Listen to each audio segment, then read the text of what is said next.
Hey, welcome to Outsider Reviews. I'm Brian, I'm here with Pat. And this week, we got something fancy. What are we looking at this week, Pat? Well, we actually picked up the 2024 Nissan Ariya. It's an EV, it's Nissan's EV. I mean, they only took about 10 years between when they created a Leaf to create a second one. So we'll see if they actually got to refine it in that 10-year gap. All right. So, right off the bat, I mean, first things first, I mean, I just showed up here, I had a quick look, and I think it pops. What's your opinion on the outside? Yeah, well, that's actually like one of my favorite looking EV, and we have Luke on the team here back behind the camera, but he actually agreed as well, because we've had the EV6 and we've had the ID4 as well. Plus, I've test drive a Tesla Model Y as well, and this is by far, I consider this an infinity in all aspects. I'm being serious, guys. Like, this to me should have had an infinity badge, and that may be reflected in the price. Just stay tuned at the end because it will tell you the price at the end. But as soon as you kick off the front, I mean, the front grille, obviously everything is LED, but the Nissan logo lights up as well. And behind this glass grille, or plastic, not a grill, but the plastic shielding, you have this Japanese art going on, and that theme follows through the entire vehicle, through the interior as we get there. So that's what you get. As far as trims level, I mean, they start roughly, they had 6 trims last year in 2023 here in Canada, and they've narrowed that down to 4 trims. So you have, and what they've done is they've added packages, right? So the one we have right now is the Evolve Plus E-Force. So E-Force meaning all-wheel drive, plus meaning big battery pack, with the Platinum package, which means luxurious. And that is probably why the price is reflecting so. So, let's have a quick peek under the hoods and talk about some power, drivetrain. What do we got? All right, so yes, under the hood, Brian, we have no frunk. What we do have is you can just see the components. You have the liquid thermal management and basically the engine. Now, this pumps out, depending on your trim level, anywhere between 214 and 389 horsepower. And 221 and 442 pounds-feet of torque. Goes 0 to 60 in about 5 seconds. Range, it goes between 205 miles to 304 miles, depending on your trim, or in Canada, 330 kilometers to 489 kilometers. Okie dokie, so that sounds like some pretty good numbers there, but specifically, what trim are we looking at here? Well, specifically for 2024, this is the Evolve Plus E-Force. So all-wheel drive, which big battery, so plus big battery, E-Force, all-wheel drive. And it's looking at about $72,000 Canadian. But entry level starts at $43,000 US and $53,000 Canadian. Okay. And as far as pricing goes, I know they were playing, Nissan's been playing around with what they've been doing last year and this year. What's going on with that? That's right. Yeah, they did. For Canada, a little bit more specific. In Quebec, the province where we are, if a vehicle trim level starts at a certain price, it doesn't qualify for some rebates. So what they did is, that's why they went from 6 trims to 4 trims to massage that. The top trim is actually in the price range. So now in Quebec, you can actually get the full $12,000 rebate on that. And the way they did it is that you add the premium package. So as long as the trim is under the base price of, I think it's $64,000 Canadian, then the package can be $20,000 for all they care. You still get that $12,000 rebate. And it qualifies for the $5,000 federal rebate across the country. In the US, it does not qualify for the federal rebate. Yeah, so that's some pretty good options there, and it's always a fun way to play with the numbers like that. The one big number that everybody wants to know, of course, though, you mentioned earlier, 489 kilometers of range. What trim will actually get that? Well, you gotta go front-wheel drive with the big battery pack. So that's going to be the Evolve Plus. So this particular model, you're not going to get 489 kilometers or 304 miles of range. You're probably going to get more around 420, 430 kilometers of range. Now, these are obviously the EPA estimates. Weather right now, -10, is going to affect that range. But I will tell you this, we did do a range test when we picked this vehicle from Montreal, and we drove it all the way to Quebec, so roughly around 300 kilometers, give or take. And it was in between 0 and -5 and +5, so it was actually a warm day for us. And, and I gotta say, it did better than expected. And I think that has a lot to do with the liquid thermal management system, which your base model comes with. Now, you can see all these EVs, you sometimes have to add the heat pump, like it's the case for competitors like the ID4 or the Toyota BZ4X and so on. You have to add a heat pump if you're in the northern, like we are. Well, it comes as in the base trim, as it is. Awesome. Bonus. All right, man. Well, let's have a look at the rest of the vehicle then. So Brian, here's the interior. This is where I think this car shines, to be honest, because it is very luxurious. As you guys can't feel it on the camera, but you got this nice suede fabric on the sides there and in the front. This is definitely Zap Brannigan approved. This is a very luxurious interior here, and yeah, I'm really surprised by the suede here, the suede or the fabric. It's an interesting choice, but it looks really nice on the interior here. Yeah, and it does. And the thing that I like about this vehicle, this is a perfect transition vehicle from internal combustion to EV. The reason is you don't have to relearn how to drive like Tesla and you're shifting on the screens and such. Now, what it has is it's got the stocks for your lights, stock for your windshields, all the usual buttons in the front, 12.3 inch digital gauge cluster for the driver, and a 12.3 inch again for the infotainment system. I do find that the quality is not as crisp on the infotainment system. I've seen other, say like the ID4 probably had and the Ioniq 5 had a more clarity to that screen, and just I found that image. Yeah, so but it doesn't lag, so it's not a big issue. But that being said, there's one thing I don't like about this. Uh-oh, what's that? Let's hear it. It's got wireless Apple CarPlay. I'm an Android guy. Brian knows this. It has wired Android Auto. Now, I know you had mentioned that to me, and we were kind of throwing ideas back and forth. Did you ever figure out a reason why, or just a thing that is? Yeah, it's just a thing. So, yeah, it's just a thing. Okay. That's what I mean, at least they have it. I'll give them that, because, you know, Tesla doesn't have it, and some companies are moving away from it. It does have Alexa built in. So, Alexa is built in. You can tell her to do stuff, and she'll do it, hopefully. But with little to no attitude. Exactly, with little to no attitude.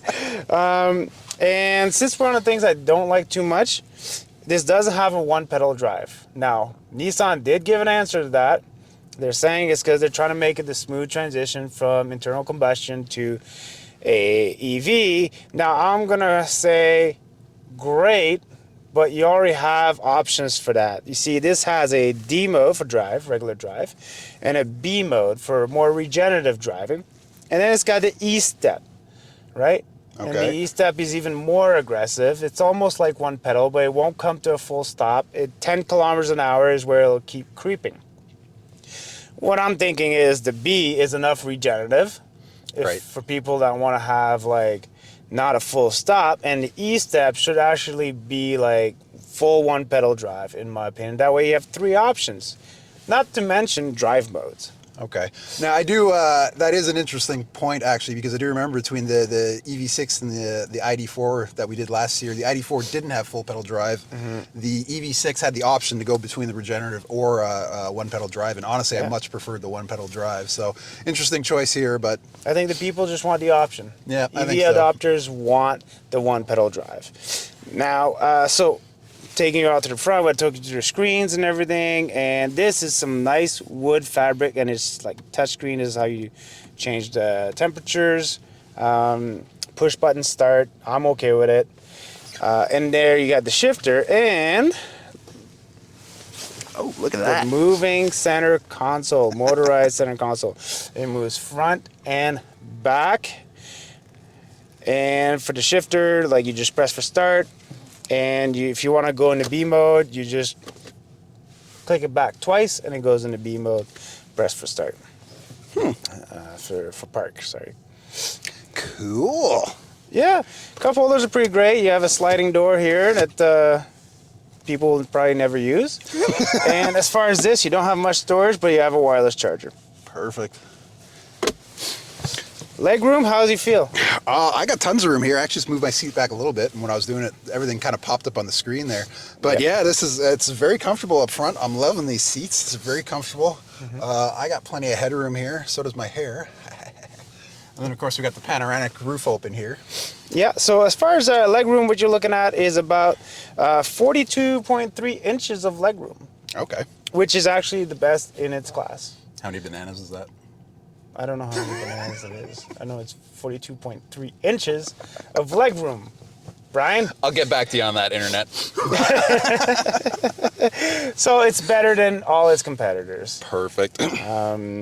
Other than that, there's no ambiance lighting. There's probably something that a lot of competitors show, but it does have, like, you see the grills on the side there. They do light up white color. I did notice this down underneath here, basically where in front of where the center console would be. It's kind of lit up there. Oh, hey, look at that. Yeah, and right there we have our motorized shelf. Now I can deal with it not being motorized, so you can have a shelf right here as a eating tray or storage. Just I find that pretty convenient since like we don't have that much storage here, so they put that there.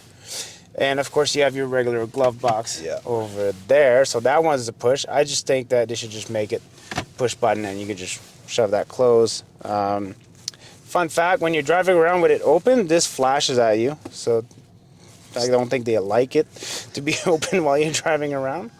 It's just one of those things. Okay. Interesting. Yeah, now let's go take a look at the back seat. Sure. Now back here, Brian, we have 37 inches of leg room back here. I think it's plenty. I'm only 5'9", but I think it's ample. It is a little bit less than the Ioniq 5, but better than the BZ4X. Headroom is ample, but I'm not that tall. Pockets, you got outboards, heated back seats, rear seats, and USB-A and USB-C ports. As always, you get your nice little cup holders right here. And the seats are overall very spacious, even for a wider person than like me.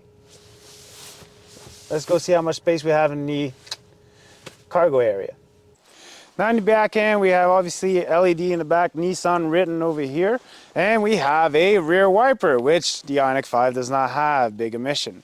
I will note that since I've been driving this vehicle, I don't like that the rear wiper is kind of offset, which means it only clears off this half. It stops right here. I probably would rather, like my Mazda has, something in the middle and go full half circle, but that's just me. And aside from that, we have the approach kicking motion, which, see if I can get it work. There we go. And it'll stop if it senses somebody's there.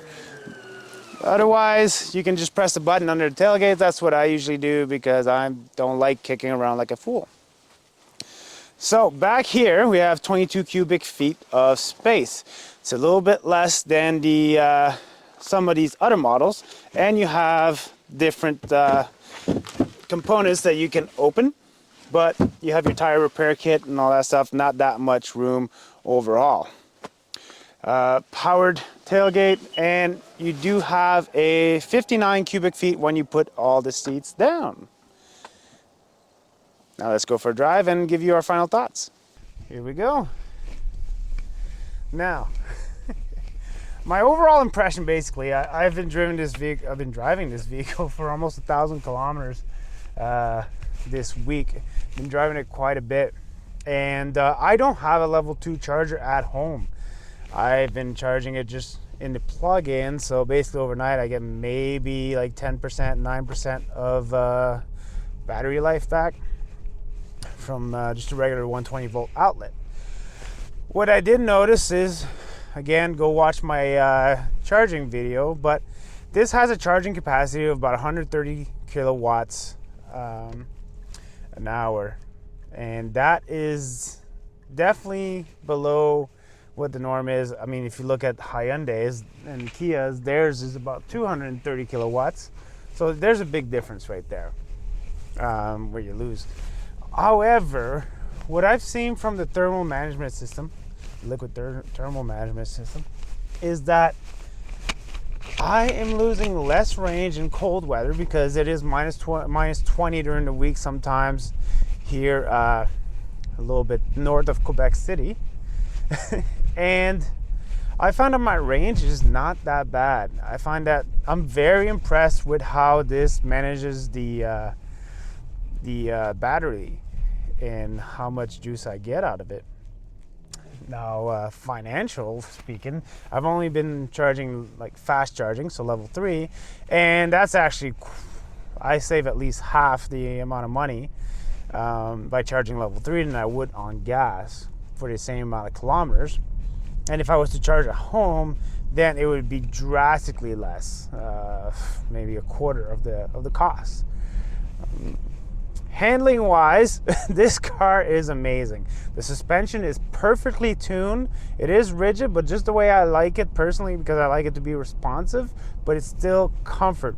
And speaking of comfort, zero gravity seats. I know we didn't mention when we talked about the interior, but these are zero gravity seats, and this is the best you can have on the market. The most comfortable car by far that I've been in a very long time. As far as space goes, I mean, you can see it's close to its competitors and such. And, you know, it's got 0.3 drag coefficient, which is about average, about what all these other EVs are getting. It goes 0 to 60 in 5 seconds, so the acceleration is pretty good. I can just do some acceleration here. I'm going to put it in sport mode and we're going to send it.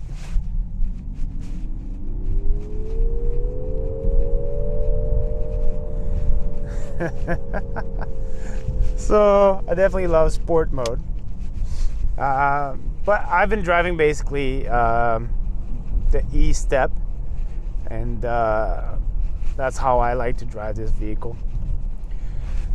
Overall, I think the fact that this is the nicest interior in the business, and the range-wise is better than that of the BZ4X and better than the ID4. ID4 has some issues with their heat pump. They're not as efficient as this as far as cold weather. So in cold weather, like minus 20 we're talking about, Celsius, you could get about 300 kilometers of range, or close to 300 kilometers of range, and that's something you don't quite see everywhere else. And that's something I've been experienced basically all week long, and we're in February right here. So yeah, this vehicle definitely impressed me. Where it doesn't impress me is, like I've mentioned, wired Android Auto does not impress me. E-Step, not a full one pedal drive. And the price, this is a $72,000 Canadian model. It now qualifies, the 2024 qualifies for the $12,000 rebate here in Quebec, or the $5,000 federal, but unfortunately in the States it does not. So those are things to definitely to keep in mind and to consider. If you don't need the luxurious interior, just go with an E-Force, and you know, you'll do great with that. And if you don't add the premium package, then you're definitely well below that $72,000. I mean, you're in the high 50s. So there's definitely ways to manage it to get a very good, decent vehicle here that will compete with everything you've got. And as far as handling wise and range wise in cold weather, hot weather, no matter what, I think Nissan nailed it as far as a good, durable battery that it's going to have because of the way they manage the thermal management system. So I think this vehicle is definitely one of the better ones there is on the market. And especially for us up north over here in the cold weather, I think this is probably... You can interrupt the voice prompt and give a command immediately by pushing the talk switch. Say phone, canceling voice recognition. The voice prompt is definitely sensitive. That is definitely a con. So yeah, final thoughts. I mean, probably the best EV we've tested this far. That's definitely a big pro. That is the biggest pro we could give of an EV right now. As far as everything smooth from acceleration, handling, and comfort, it knocks everything off. Interior, the best interior in the segment. Simplicity as well of use. There's no learning curve here. And it's got a good like 7-inch of ground clearance too, so it's a little higher up than some. And the cons are, like I said, it doesn't have wireless Android Auto. The E-Step is not full one pedal drive. It doesn't have one pedal drive. And the price could use some massaging. Now, if you can get over that, this is definitely a luxurious vehicle when you get into premium base. So when you compare it at that price point, yeah, you're entering luxurious price point, but you're also getting that. Just if they were to just slap an Infinity badge on this, people probably wouldn't blink twice and just pay that price. So, food for thought. Anyways, it's been nice to have you guys watching the show. There's many more reviews coming down the line. So until next time, we'll see you later.